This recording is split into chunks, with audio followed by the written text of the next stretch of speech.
अभी जैसा कि अपन ने बेंजाइलिक एल्किल हैलाइड की बात कर रहे हैं, बेंजाइलिक एल्किल हैलाइड में क्या होता है भैया, बेंजीन रिंग से CH2X जुड़ा होता है। बेंजीन रिंग से क्या जुड़ा होता है भैया, CH2X जुड़ा होता है भैया। बहुत इंपॉर्टेंट एग्जांपल है और इसको अपन क्या कहते हैं भैया, बेंजिलिक कहते हैं, बेंजाइलिक कहते हैं। ध्यान रखना इस चीज को। कहीं कुछ स्टूडेंट क्या समझ लेते हैं कि बेंजीन रिंग से जुड़ा होता है। भैया बेंजीन रिंग से नहीं जुड़ा होगा, बेंजीन रिंग से जो जुड़ा होगा उसको अपन क्या कहते हैं, एराइल हैलाइड में कहते हैं। बात करेंगे अपन इसका, आपके अलग से एक चैप्टर ही मान लो। नेक्स्ट इसी यूनिट में दो पार्ट है, एक एल्किल हैलाइड का और दूसरा एराइल हैलाइड का।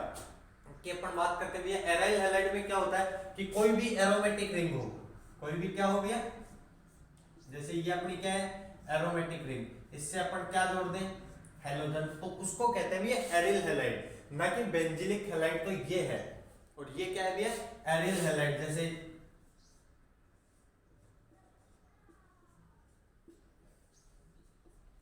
इन सबको अपन क्या कहते हैं भैया, एरिल हैलाइड। की अगर एरोमेटिक रिंग से अपना क्या जुड़ा हो, हैलोजन परमाणु एरोमेटिक रिंग से जुड़ा हो, तो ऐसे कंपाउंड्स को अपन क्या कहते हैं, एरिल हैलाइड कहते हैं भैया। यहां तक क्लासिफिकेशन में किसी को कोई दिक्कत?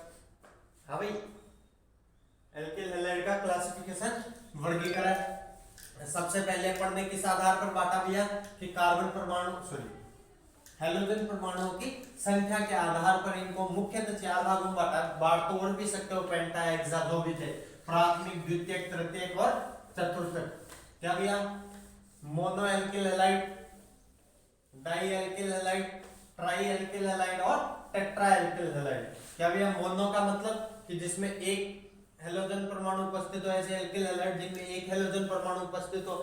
डाई का मतलब क्या था, ऐसे हेलोजन एल्किल हैलाइड जिनमें दो हेलोजन परमाणु उपस्थित हो। ट्राई एल्किल हैलाइड ऐसे एल्किल हैलाइड जिनमें तीन हेलोजन परमाणु उपस्थित हो। टेट्रा एल्किल हैलाइड क्या था भैया, जिनमें चार हेलोजन परमाणु उपस्थित हो। अब इसके बाद में अपन ने बात की थी भैया मोनो एल्किल हैलाइड का वर्गीकरण।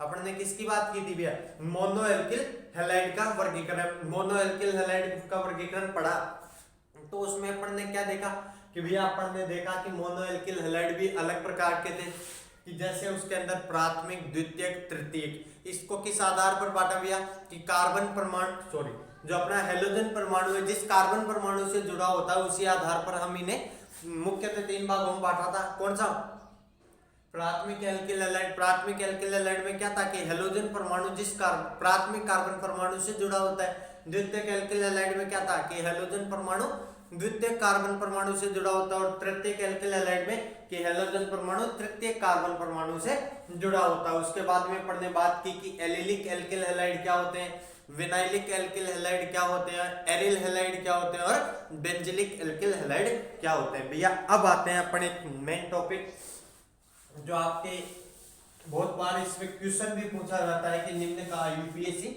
नाम लिखिए। आते हैं अपन नोमेनक्लेचर पर।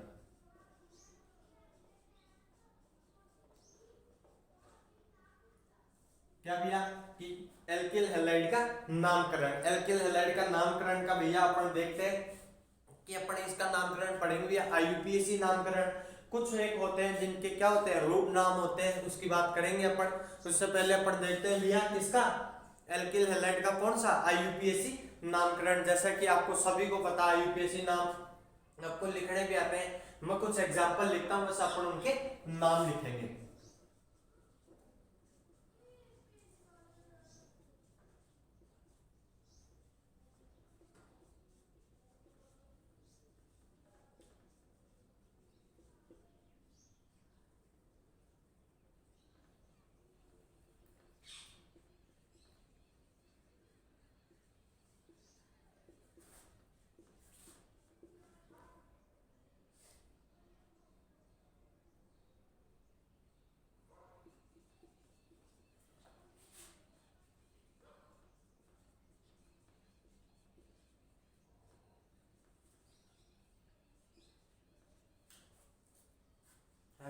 अब अपने ये थोड़े से कंपाउंड है, ऐसे कंपाउंडों की तो कमी ही नहीं है। अभी अपन जो बना के है प्राथमिक द्वितीयक तृतीयक सभी के नाम लिख सकते हैं। कुछ के नाम मैं लिख देता हूँ, बाकी के नाम आप खुद लिख सकते हो। नामकरण आपको आता है, एल्किल हैलाइड का नामकरण।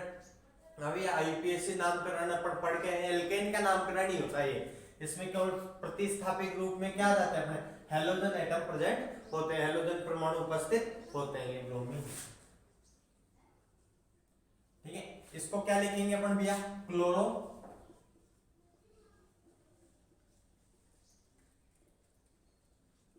क्या लिखा, क्लोरो मिथेन। इसको क्या लिखा भैया, 2 ब्रोमो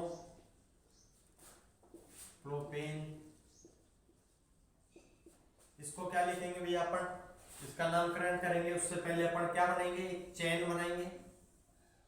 चेन बनाने के बाद में अपन क्या करते हैं भैया, नंबरिंग करते हैं। चेन बनाने के बाद में क्या करते हैं, नंबरिंग करते हैं। किधर से करूं भैया, लेफ्ट साइड से करूं, राइट साइड से करूं, जहां से सब्स्टिट्यूएंट को क्या प्राप्त हो, आपके प्रतिस्थापी को क्या प्राप्त होनी चाहिए, कम अंक प्राप्त होने चाहिए, हम उधर से नंबरिंग करते हैं। नंबरिंग इधर से करेंगे, 1 2 3 4 और 5। प्रतिस्थापी को कम अंक यहीं से प्राप्त होगा 2, इधर से करोगे तो 1 2 और 3 प्राप्त होगा। इसलिए हम क्या चाहेंगे भैया कि प्रतिस्थापी को कम से कम अंक प्राप्त हो।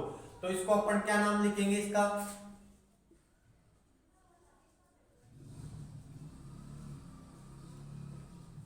2 मिथाइल 3 ब्रोमो।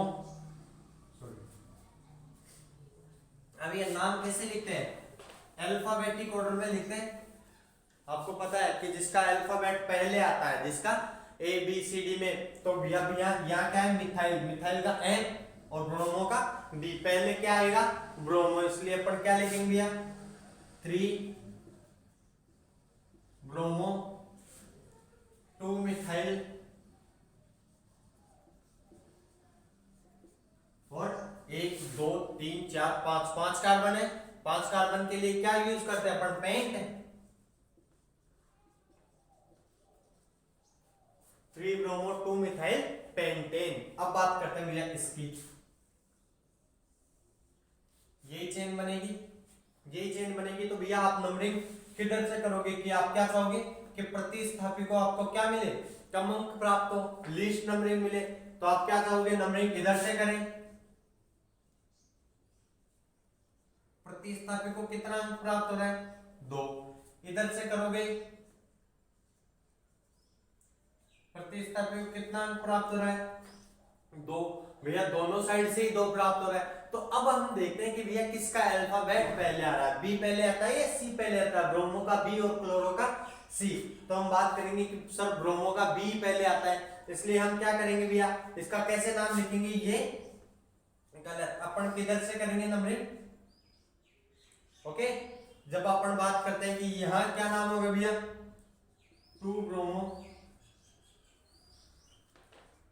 3 क्लोरो और उसके बाद में ब्यूटेन। हाँ भाई, कोई दिक्कत नाम में, 2 ब्रोमो 3 क्लोरो ब्यूटेन। अब अपन बात करते हैं कि इसका 1-2 एग्जांपल और लिखते हैं।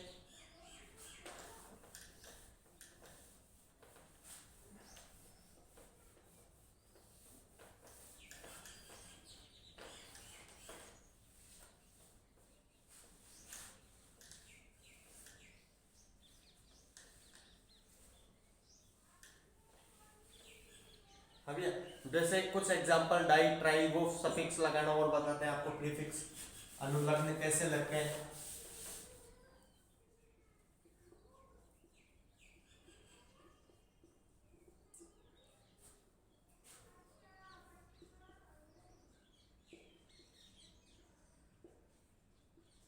सबसे पहले चेन, ओके। चेन के बाद में नंबरिंग भी है, इस साइड से करें या इस साइड से करें, हाँ भाई इधर से 1 2 3 4 और 5। क्या हुआ भैया, अपना जो सब्स्टिट्यूएंट है, प्रतिस्थापी है, वो कितने नंबर पे आ रहा है, 2 नंबर पे आ रहा है। और इधर से अगर करते तो कितने पे आता, 3 पे आता है। इसलिए हमने नंबरिंग किस साइड से की भैया, लेफ्ट साइड से की। इसलिए हमने नंबरिंग कहां से की, लेफ्ट साइड से की। अब इनका नाम लिखते हैं। नाम लिखने के लिए सबसे पहले सब्स्टिट्यूएंट देखेंगे कि ये ब्रोमो और ये क्लोरो, तो बी पहले आता है, तो 2 ब्रोमो। अब देखो क्या कहा, क्लोरीन कितने हैं, 2 हैं, और दोनों की पोजीशन क्या है, 3 3। कहां है भाई, 3 3 डाइक्लोरो। डाई किसके लिए, दो है क्लोरीन इसलिए 3,3 डाइक्लोरो पेंटेन। जैसे अब एक एग्जांपल ये हो अपने पास में,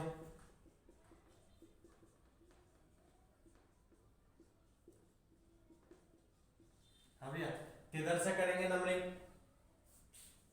सबसे पहले चेन, उसके बाद में नंबरिंग कहां से 1 2 3 4 5, क्या नाम होगा भी इसका 2,3 डाइक्लोरो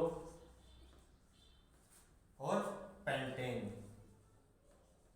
भी एक चीज देखी होगी आपने कि मैंने दो न्यूमेरिक वर्ड थे, दो क्या थे नंबर, उनके बीच में तो क्या लगाया कोमा, उनके बीच में तो क्या लगाया कोमा, और एक नंबर और एक अल्फाबेट के बीच में क्या लगाया भैया हाइपन साइन, ये डैश वाला साइन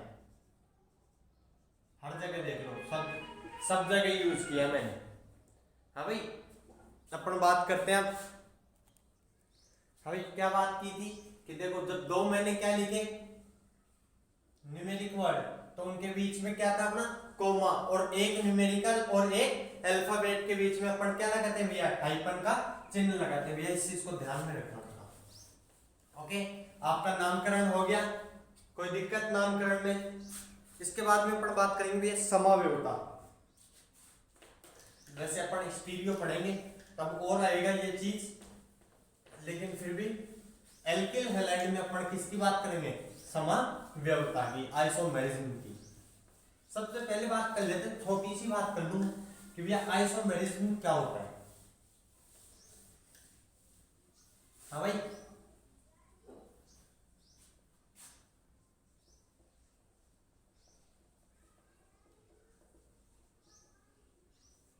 देखो भैया आइसोमेरिज्म समावयवता की बात करते हैं अपन, क्या कि समावयवता क्या होती है, ये चीज आपकी पढ़ी हुई भी है, क्या कहते हैं अपन समावयवता में। हाँ भाई दो या दो से अधिक ऐसे यौगिक, दो या दो से अधिक ऐसे यौगिक जिनके क्या हो संरचना सूत्र, और जिनके क्या हो फॉर्मूला, जिनका क्या हो फॉर्मूला, या अपन बात करें अणुभार,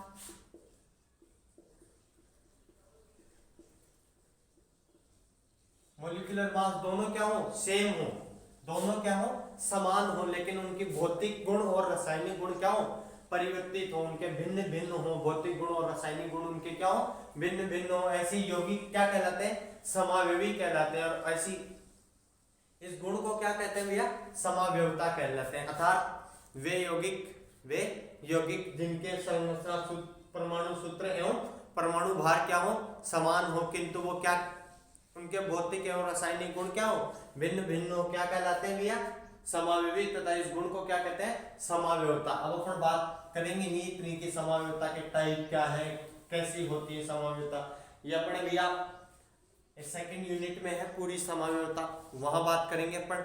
उससे पहले मैं बात करता हूं कि भैया आइसोमेरिज्म, इसमें जब अपन बात करते हैं भैया संरचनात्मक, किसकी बात करेंगे समावयवता की बात करेंगे, तो ये संरचना समावयवता में दो प्रकार की समावयवता दर्शाते हैं। क्या जब इनकी बात करते हैं आइसोमेरिज्म की, तो ये कौन सी संरचना समावयवता में कितने प्रकार की समावयवता दर्शाते हैं, दो प्रकार की समावयवता दर्शाते हैं। एक तो स्थिति समावयवता, स्थिति समावयवता, या फिर पोजीशन आइसोमेरिज्म।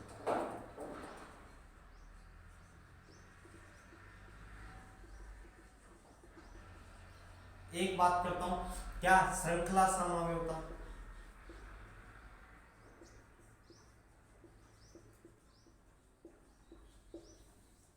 श्रृंखला समावयवता का मतलब चेन आइसोमेरिज्म।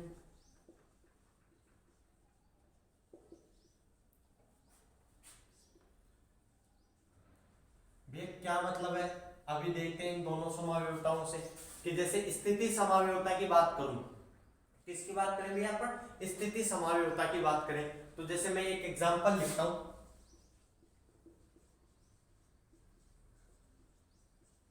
क्या नाम होगा भैया इसका, क्या 1 क्लोरो प्रोपेन, क्या नाम है इसका? 1 क्लोरोप्रोपेन। क्या मैं इसको ऐसे भी लिख सकता हूं? क्या नाम होगा इसका? 2 क्लोरोप्रोपेन। भैया इसका दोनों का फॉर्मूला क्या होगा? क्या? C3H7 और Cl। एक कार्बन, 3 कार्बन, 1 2 और 3 हाइड्रोजन। कितने? 3 2 5 और 2 7 और 1 क्लोरीन। क्या इसमें भी वही है? 7 हाइड्रोजन, 3 कार्बन और 1 क्लोरीन। लेकिन क्या दोनों की संरचना भिन्न भिन्न है? दोनों की संरचना भिन्न भिन्न है, इसलिए इनको क्या कहते हैं भैया? संरचनात्मक समावयवी। संरचनात्मक समावयवता में ये कौन सी समावयवता दर्शा रहे हैं भैया? स्थिति समावयवता। कौन सी समावयवता दर्शा रहे? स्थिति समावयवता। स्थिति समावयवता का मतलब कि भैया जो प्रतिस्थापी है उसकी स्थिति क्या होती है? भिन्न भिन्न होती है। प्रतिस्थापी की स्थिति क्या हो रही है? भिन्न भिन्न। पहले कहां रहा? 1 क्लोरोप्रोपेन, मतलब पहले क्लोरीन परमाणु कहां है? 1 नंबर पर। दोबारा कहां है भैया? 2 नंबर पर। और तीसरी बात करें, इसमें बात करते हैं कि किसकी? श्रृंखला समावयवता। श्रृंखला समावयवता का एग्जांपल लेता हूं आपके सामने कि मैंने लिया C4H9Cl। देखो भैया श्रृंखला समावयवता कैसे होती है?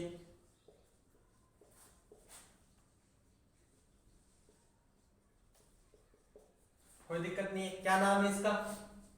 1 क्लोरोब्यूटेन। 1 क्लोरोब्यूटेन।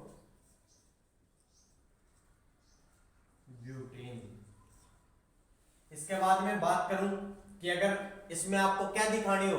स्थिति समावयवता, तो 1 क्लोरोब्यूटेन, 2 क्लोरोब्यूटेन। लेकिन अपन किसकी बात कर रहे हैं? चेन आइसोमेरिज्म की। इसकी चेन में समस्या आ जाएगी। कैसे? जैसे ये देखो CH3CH, इसको मैं क्या कहूंगा भैया? 1 क्लोरो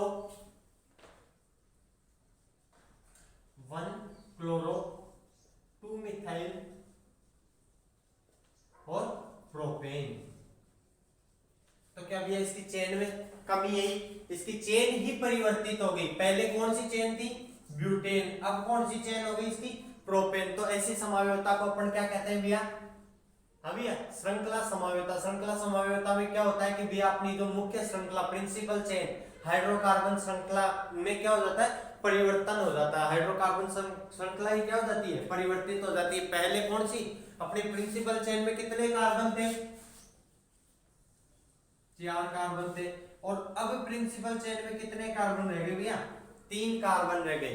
अब प्रिंसिपल चेन में कितने कार्बन रह गए? केवल 3 कार्बन रह गए। इसलिए अपन क्या कहते हैं भैया इसको? कि ये कैसी समावयवता प्रदर्शित कर रहे हैं? श्रृंखला समावयवता। ओके भाई, यहां तक किसी को कोई समस्या स्थिति समावयवता और श्रृंखला समावयवता में?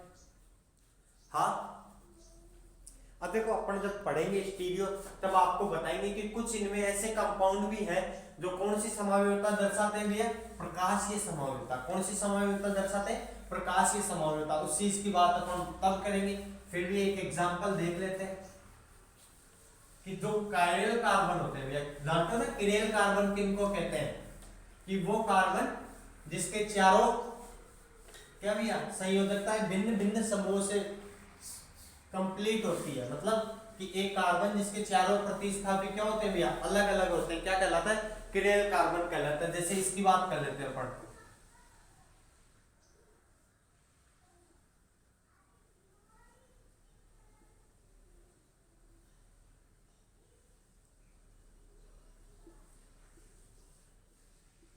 हाँ भैया, क्या इसके चारों प्रतिस्थापी अलग अलग हैं? हाँ भाई बताना देखिए मेरे को, क्या इसके चारों प्रतिस्थापी अलग अलग हैं? या फिर तुम वेज डेस अभी नहीं समझते हो तो क्या मैं ऐसे लिख दूं?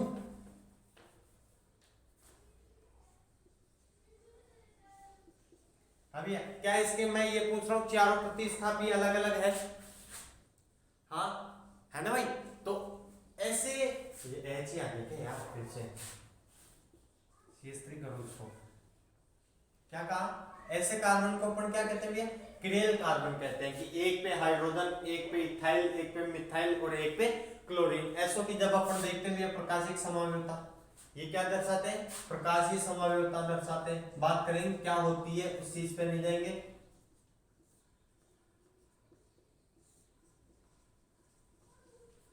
बाद में बात कर लेंगे इन चीजों की, प्रकाशिक समावयवता क्या होती है, कैसे ये दर्शाते हैं। अब अपन बात करते हैं इसके नेक्स्ट टॉपिक की, कि समावयवता के बाद में इनमें एक चीज और पढ़ेंगे अपन कि भैया बंध की प्रकृति, कार्बन हेलोजन बंध की प्रवृत्ति। ध्यान से समझना भैया इस चीज को।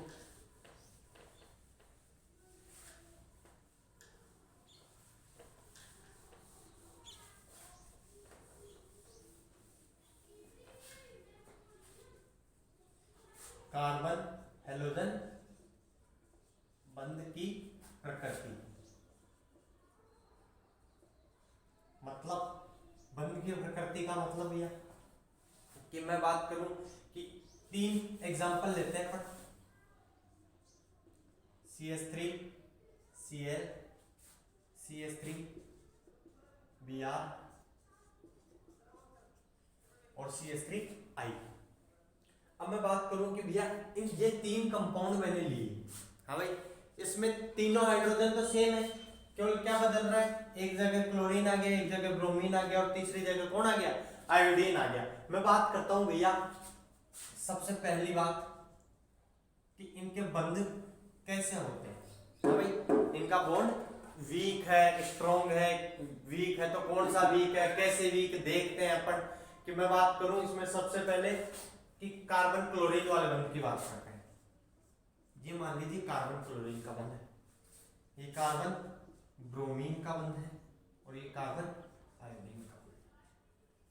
भैया एक आदमी तो तीनों तरफ से सेम है, कार्बन कार्बन कार्बन। अब मैं बात करता हूं कि अपन जब पढ़ के आते हैं कि वर्ग में ऊपर से नीचे चलते हैं तो कोषों की संख्या बढ़ती है, इसलिए उनका आकार क्या होता है भैया, बड़ा होता है। जैसे जैसे इनका आकार बढ़ा है, सबसे बड़ा आकार किसका है, इधर से इधर जाते हैं तो भैया क्या हो रहा है, साइज बढ़ रही है, क्योंकि पता है अपने को कि कोषों की संख्या बढ़ने के साथ साथ आकार में क्या होता है भैया, बढ़ते हैं। अब जैसे जैसे आकार में बढ़ता है, देखो भैया एक तो बात करते हैं कि 2 पतले आदमी वो जब गले लगते हैं तो पीछे तक हाथ चला जाता है, पीछे तक हाथ चला गया मतलब उनकी क्या होगी, पकड़ मजबूत हो गई। लेकिन ये क्या है भैया, जब 2 मोटे आदमी मिलते हैं तो उनकी तोंद बीच में आ जाती है, वो क्या है आपस में सही गले नहीं लग पाते, इसलिए उनकी बॉन्डिंग क्या नहीं हो पाती भैया, सही नहीं हो पाती। लेकिन जब इनकी बात करते हैं अपन कि भैया ये छोटा है आसानी से लगेगा, ये थोड़ा बड़ा है और ये क्या है सबसे बड़ा है, तो इधर से इधर चलने पर क्या इंक्रीज हो रहा है, बॉन्ड लेंथ इंक्रीज हो रही है। क्या हो रही है भैया, बॉन्ड लेंथ क्या हो रही है भैया, बंध की लंबाई क्या हो रही है, बढ़ रही है, इसलिए बॉन्ड की स्ट्रेंथ,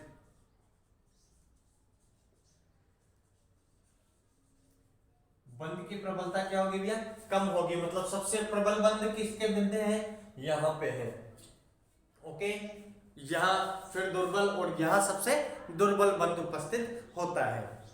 इसके बाद में एक बात और करेंगे अपन इसी में कि इनकी ध्रुवीय प्रकृति होती है भैया, पोलर नॉन पोलर चीज जानते हो ना सब, हाँ भाई, क्या होती है पोलरिटी का मतलब ध्रुवीय गुण, कि भैया कार्बन और क्लोरीन के मध्य कैसा बंध होता है, हाँ भाई, अरे भैया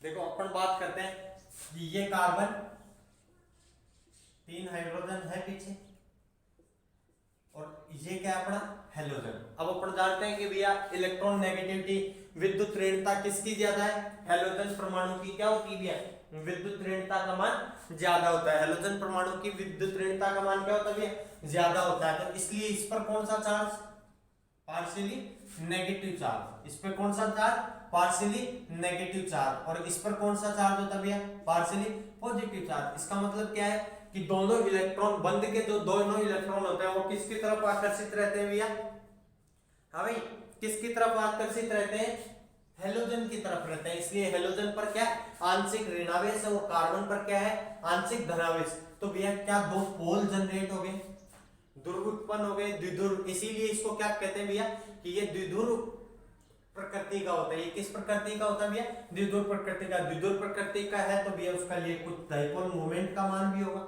म्यू का मान तो होगा ना भैया, द्विध्रुव आघूर्ण का मान होगा। तो जब बात करते हैं CH3 Cl, CH3 Br और CH3 I, इन तीनों के लिए जब अपन द्विध्रुव म्यू का बात करेंगे तो भैया इसका आता है 1.86 डिवाइड 1.78 डिवाइड और 1.62 डिवाइड। ये इनके लिए क्या है भैया, द्विध्रुव आघूर्ण का मान है। मतलब कि क्लोरीन वाले इलेक्ट्रॉन तो बिल्कुल पास में रहते हैं, बहुत इधर रहते हैं, इसलिए पार्शियल नेगेटिव चार्ज क्या होता है, ज्यादा होता है। तो पॉजिटिव चार्ज भी क्या होगा, ज्यादा होगा। ब्रोमीन में थोड़े इधर, आयोडीन में और थोड़े इधर। लेकिन ऐसे भी नहीं है कि कार्बन की तरफ ही चले जाए, ऐसा पॉसिबल नहीं होता कि भैया कार्बन की तरफ चले गए, दोनों के इलेक्ट्रॉन कहाँ गए, बीच में आ गए। ये एक प्रकार से किसी प्रकार का इनके विद्युत ऋणता में अंतर नहीं है। नहीं भाई, विद्युत ऋणता तो किसकी ज्यादा होगी, हेलोजन परमाणुओं की विद्युत ऋणता ही ज्यादा होती है। उसके बाद में अपन बात करते हैं, ये चीज समझ में भी, बॉन्ड नेचर क्या होता है, कि कैसे इनमें द्विध्रुव आघूर्ण उत्पन्न होता है, क्यों। हाँ भाई, ये ध्रुवीय प्रकृति का कैसे होता है, इसमें आंशिक धनावेश क्यों आता है, आंशिक ऋणावेश क्यों आता है। ओके, नेक्स्ट बात करेंगे अपन, अब बात करते हैं अपन एल्किल हैलाइड को बनाने की विधियां। किस चीज की बात करेंगे भैया, कि एल्किल हैलाइड अपन बनाए कैसे, method of preparation.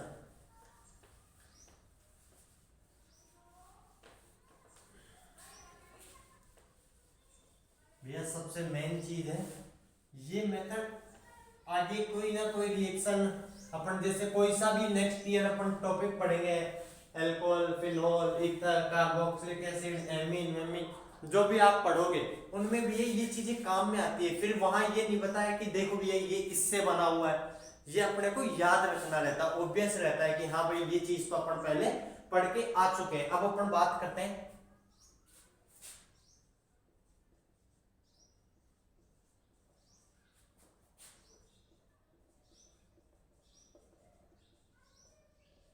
Method of preparation, बनाने की विधियां। किसको बनाने की विधियां भैया, एल्किल हैलाइड की बात करेंगे। तो सबसे पहला अपन पढ़ेंगे फ्रॉम एल्केन। क्या कहा भैया, फ्रॉम एल्केन। जब एल्केन की बात करूंगा मैं कि कैसे बनाने अपन इसको, कि एल्केन से कैसे बनाते हैं, तो सबसे पहले क्या भैया, कि एल्केन की रिएक्शन,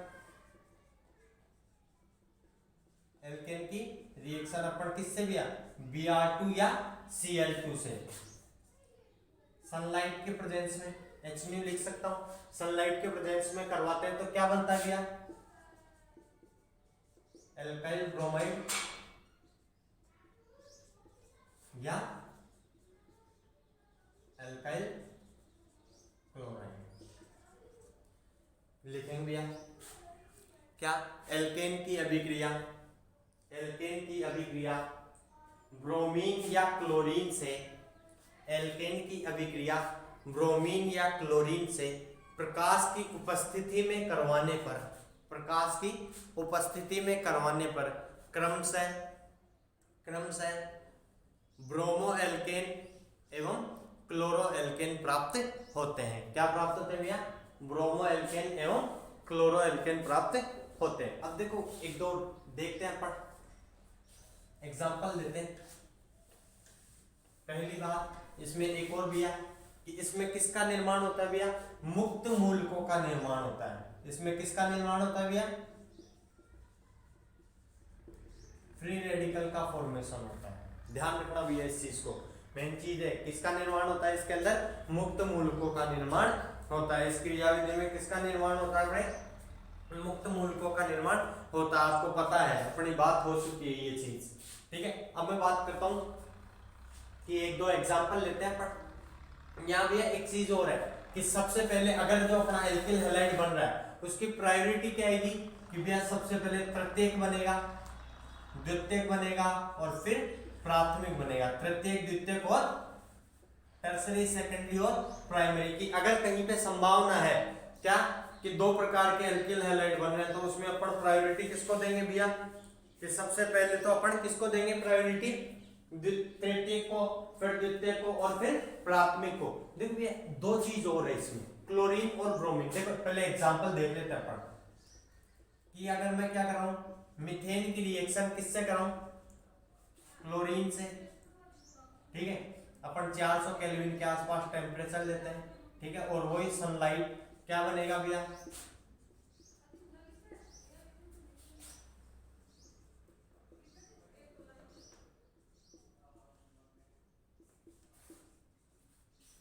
क्या बनेगा। यहाँ कोई समस्या नहीं है, क्योंकि यहाँ पे जो फ्री रेडिकल बनता है वो कोई स्टेबिलिटी होती ही नहीं है उसकी। दोनों जगह क्या बन रहा है भैया, प्राथमिक फ्री रेडिकल बन रहा है, प्राथमिक मुक्त मूलक बन रहा है। उतारो।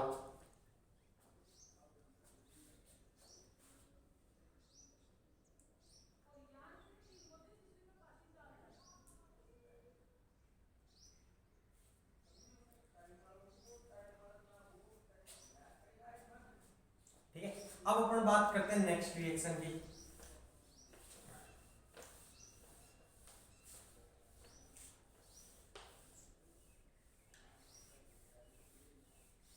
देखो भैया, नेक्स्ट रिएक्शन की बात करूं कि अगर मैं क्या ले लूं भैया, प्रोपेन। क्या लिया मैंने, प्रोपेन। इसकी रिएक्शन एक बार तो मैं किससे कराता हूं, Cl2, और वही किसकी प्रेजेंस में, सनलाइट के प्रेजेंस में, H। एक मैं क्या लेता हूं भैया, Br2, और वही प्रेजेंस किसकी लेता हूं भैया, सनलाइट की प्रेजेंस लेता हूं। तो ध्यान रखना भैया, ये बहुत ज्यादा Cl2 होता है, वो क्या होता है, मोर रिएक्टिव होता है। Cl2 क्या होता है भैया, मोर रिएक्टिव होता है। वो देखता ही नहीं है कि स्टेबल कार्बोकेटाइन बन रहा है नहीं बन रहा, उसको जल्दी से चिपकना रहता है। उसको क्या रहता है भैया, जल्दी से चिपकना रहता है। इसलिए देखो यहाँ क्या बनता है, CH3 CH2 CH2 Cl और CH3 CH Cl और CH3। जब जो अपना द्वितीयक एल्किल हैलाइड है, कौन सा भैया, द्वितीयक एल्किल हैलाइड, ये तो कितना बनता है भैया, 55%, और ये कितना बनता है, 45%। क्या, 1 क्लोरोप्रोपेन, 1 क्लोरोप्रोपेन, और ये क्या बनता है भैया, 2 क्लोरोप्रोपेन।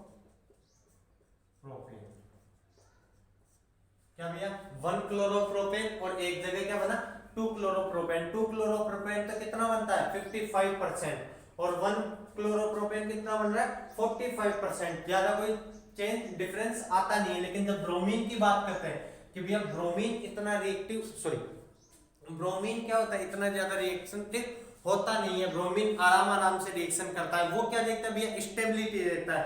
वो किस चीज को देखता है कि कौन कितना ज्यादा स्टेबल है या नहीं है। अपन बात करते हैं कि यहां बात करूंगा तो यहां क्या प्रोडक्ट बनेगा, वही एक तो कौन सा,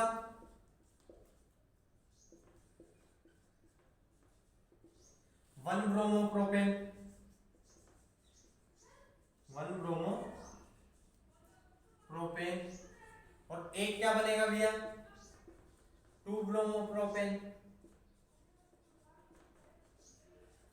भैया जब अपन इसकी बात करते हैं तो ये कितना बनता है, केवल 3%, और ये कितना बनता है भैया, 97%। ये कितना बन रहा है भैया, 97%। तो फर्क साफ दिख रहा है क्या भैया, कि ब्रोमीन क्या देखता है कि कहाँ स्टेबल रेडिकल बन रहा है। ब्रोमीन क्या देखता है कि पहले रेडिकल बनने का इंतजार करता है, लेस रिएक्टिव रहता है, इतना ज्यादा उसको जल्दी होती नहीं है। इसलिए वो क्या करता है कि जी भैया जब स्टेबल रेडिकल बन गया उसके बाद में वो अटैक करता है। लेकिन क्लोरीन क्या होता है, अटैकिंग स्पीसीज होता है, बहुत ज्यादा रिएक्टिव होता है। इसलिए वो क्या करता है, पहले जाके अटैक कर देता है। और किस पर अटैक करता है, जो मिलता है, जो रेडिकल मिला उसी पे जाके उसने क्या कर दिया, अटैक कर दिया। ओके, इसके बाद में एक और एग्जांपल देखेंगे,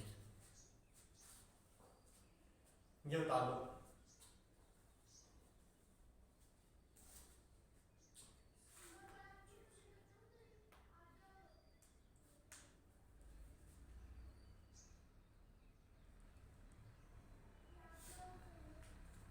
हो गया,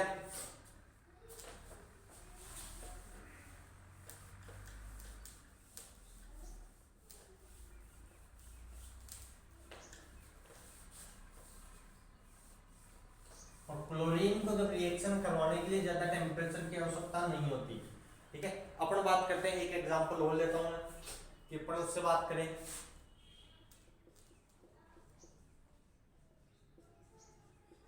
1 क्या भैया 2 मिथाइल प्रोपेन, इसकी रिएक्शन वही एक बार मैं किससे कराता हूँ Cl2 से, और एक बार मैं किससे कराऊंगा भैया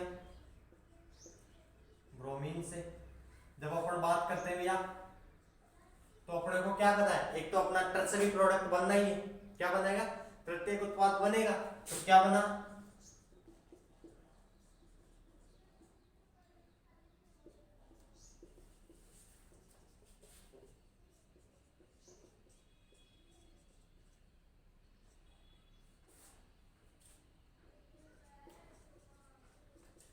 हाँ भैया क्या दोनों यही प्रोडक्ट बने।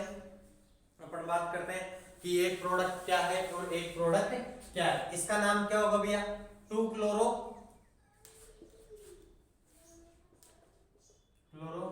2 मिथाइल और प्रोपेन, और ये क्या हुआ भैया 1 क्लोरो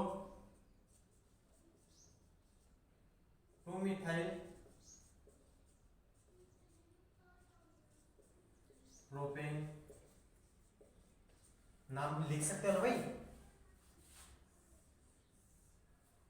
क्या कहा किधर से भी नंबरिंग कर लो 2 क्लोरो 2 मिथाइल प्रोपेन, और वो क्या नंबरिंग किस साइड से होगी अपने लेफ्ट साइड से होगी, क्या सॉरी राइट साइड से होगी, और क्या नाम आएगा 1 क्लोरो 2 मिथाइल प्रोपेन। जब अपन इसकी बात करते हैं तो ये कितना परसेंट बन रहा है अपना 64%, ये कितना परसेंट बन रहा है 64%, और ये कितना परसेंट बनता है भैया 36% बनता है। और इसकी जब बात करते हैं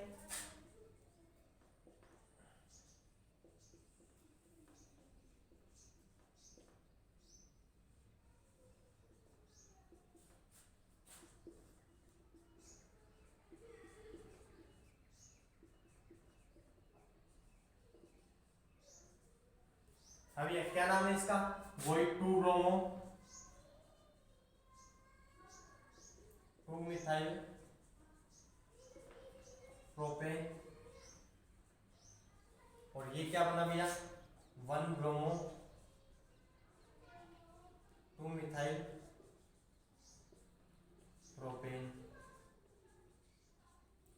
ये कितना बनता है भैया 99% बनता है, कितना बनता है 99% ऑक्टेन होता है, और ये कितना बनता है भैया केवल 1% बनता है। तो इससे साफ दिख रहा है कि भैया जो अपना ब्रोमीन होता है वो क्या होता है कि लेस रिएक्टिव होता है, लेकिन ये कहां करता है अटैक स्टेबल रेडिकल, ये इंतजार करता है तब तक कि भैया स्टेबल रेडिकल बन जाए। ओके समझ में आया ये मेथड, उतारो ठीक है। लेकिन इस मेथड की एक खराबी होती है भैया, इस मेथड की क्या होती है एक बेकार बात होती है, वो बात अपन अभी करेंगे कि इस मेथड में क्या कमी है।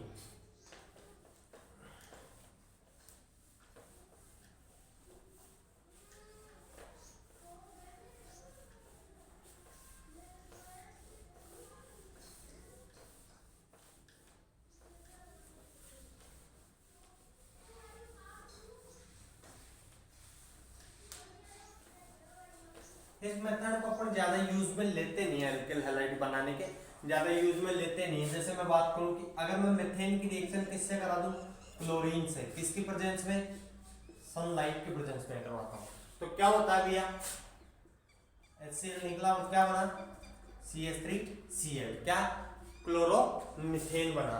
जब इसकी वापस रिएक्शन ये किससे करेगा भैया सनलाइट की प्रेजेंस अब नहीं लेते, केवल एक बार लेते हैं इनिशिएशन स्टेप में, केवल रिएक्शन को स्टार्ट करने के लिए अपने को क्या नीड रहती है एच न्यू सनलाइट की, क्योंकि केवल फर्स्ट स्टेप में किसका निर्माण होता है भैया फ्री रेडिकल का फॉर्मेशन होता है, उसके बाद में रेडिकल्स की नीड नहीं होती, वो रिएक्शन करते रहते हैं आगे रेडिकल बनते जाते हैं।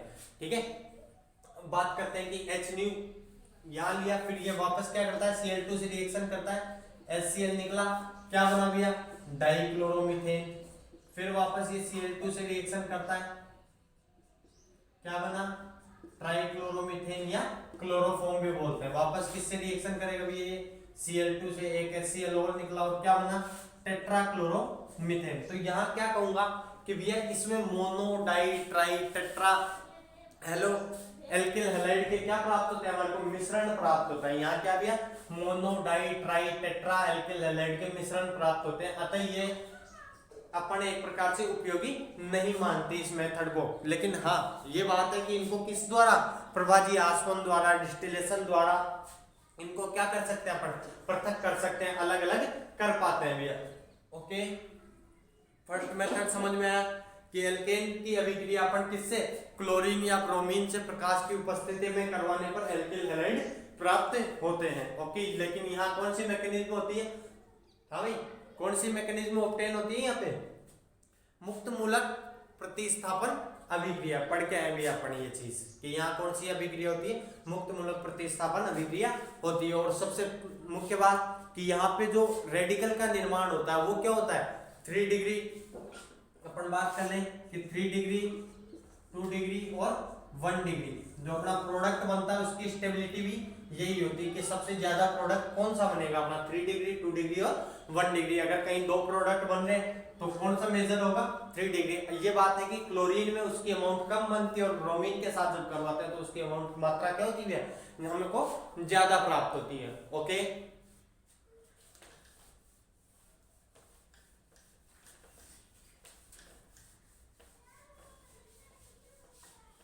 भैया फ्रॉम एल्केन समझ में आया। इसके बाद में अपन बात करेंगे भैया फ्रॉम एल्कीन। पहला मेथड हो गया अपना एल्केन से एल्किल हैलाइड कैसे बनाते हैं। उसके बाद में अपन बात करेंगे कि भैया एल्कीन से सेकंड मेथड की बात करते हैं। किसकी बात करेंगे भैया, वही मेथड ऑफ प्रिपरेशन में सेकंड मेथड अपना क्या है, फ्रॉम एल्कीन, एल्कीन से। हाँ भाई देखो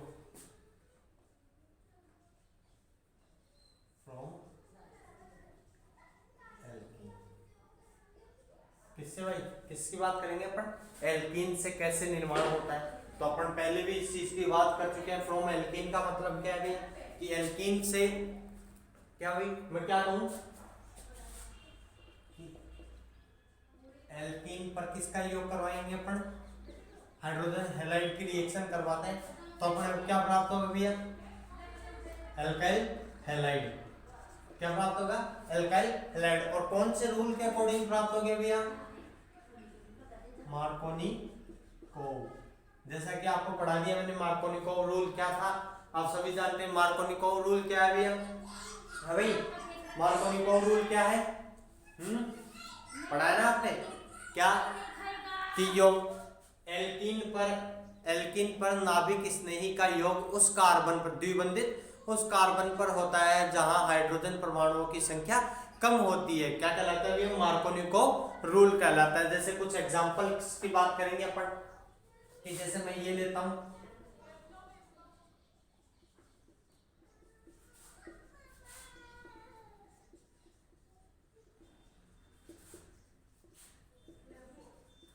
अभी ये क्या है, 2 ब्रोमो प्रोपेन। क्या नाम है भैया इसका, 2 ब्रोमो प्रोपेन। आपको पता है भैया क्या कि यहाँ पे सबसे पहले क्या है कि ये 2 है द्विबंधित कार्बन, द्विबंधित कार्बन पे हाइड्रोजन परमाणुओं की संख्या किस पर कम है भैया, इस पर कम है। तो अतः योग कहां होगा, इस कार्बन पर होगा। इसके मैकेनिज्म की बात करें, पहली बात कि यह अभिक्रिया कौन सी है भैया, अब नहीं बताई जाएगी। क्या कि ये कौन सी अभिक्रिया होती है, इलेक्ट्रॉन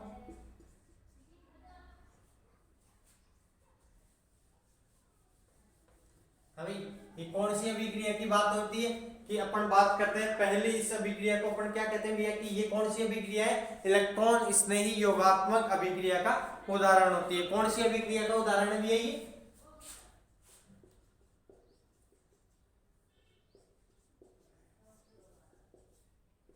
इलेक्ट्रॉन स्नेही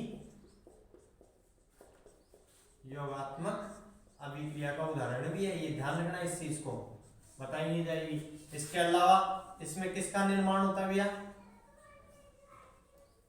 कार्बोकैटाइन का। किसका निर्माण होता है, कार्बोकैटाइन का निर्माण होता है। कार्बोकैटाइन का अगर भैया कार्बोकैटाइन की स्टेबिलिटी बढ़ रही है, कहीं पे हाइड्राइड शिफ्ट हो रहा है या फिर मिथाइल शिफ्ट हो रहा है, रिंग एक्सपेंशन हो रहा है, कॉन्ट्रैक्शन हो रहा है, तो भैया वहां ये काम जरूर होंगे। इस चीज को ध्यान रखना भाई कि अगर आप अभी एग्जांपल्स की बात कर लेंगे कि अगर कार्बोकेटाइन की स्टेबिलिटी बढ़ रही है तो भैया फिर वहां मार्कोनिकोव नहीं आता कि आपने इस दोनों में से किसी पर भी अटैक करवा दिया, वो तीसरे कार्बन पर भी जाकर जुड़ जाता है। अभी देखेंगे उस चीज को भी अपन। उससे पहले मैं बात कर लूं इसकी मैकेनिज्म की बात करेंगे तो भैया सबसे पहले क्या होगा,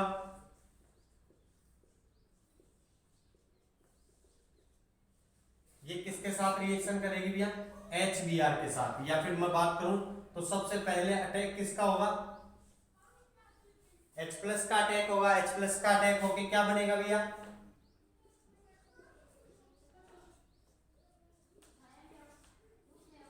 किसका निर्माण होता है, कार्बोकेटाइन का निर्माण होता है। अगर भैया यहाँ कोई पॉसिबिलिटी है रीअरेंजमेंट की तो होगा, अगर नहीं है तो किसका अटैक हो जाता है, फिर न्यूक्लियोफाइल का अटैक होता है। और क्या बनता है भैया,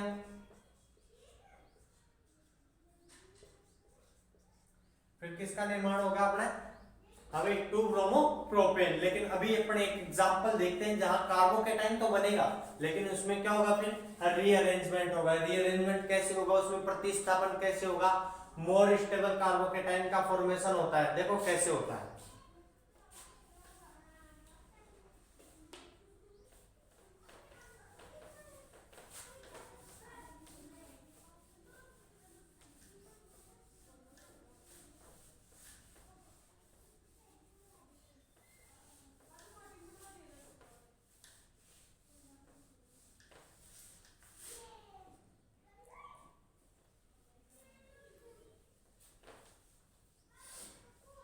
हम एक बात करते हैं कि जैसे मान लीजिए मैं एक एग्जांपल लेता हूं, CH3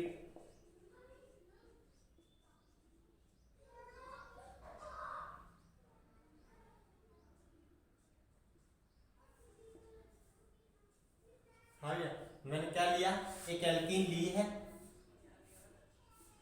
इसके मैं HCl का योग करवाता हूं, ठीक है। क्या प्रोडक्ट आएगा, उसकी मैकेनिज्म देखते हैं अपन कैसी रिएक्शन होगी। सबसे पहले किसका अटैक होगा भैया, H प्लस का अटैक होगा। क्या बनेगा, CH3CH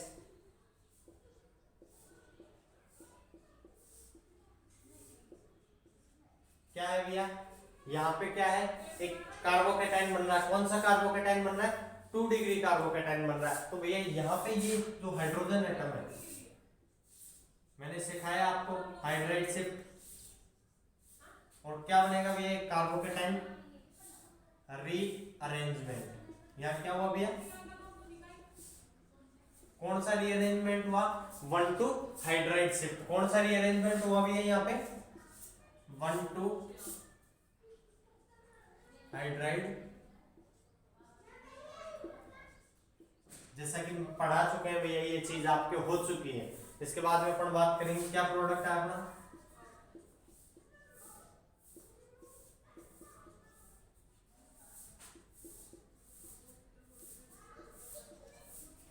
अभी अपना कार्बो